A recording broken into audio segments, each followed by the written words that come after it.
ហើយពិតជាឡើងបាឈួនមែនតើបាទវាបាននិយាយថាវា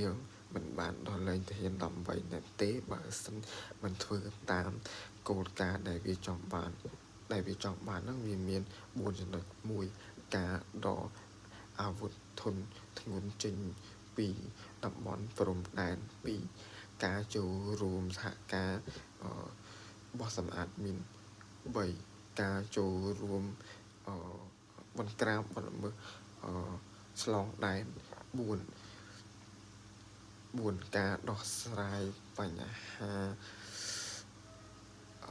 កន្ទ្រាននៅតាមព្រំដែនសន្តិភាពហើយក៏វាបានអំពាវនាវឲ្យការផ្សព្វផ្សាយមហាជនឲ្យតាមគោលការណ៍ដែលជាក់លាក់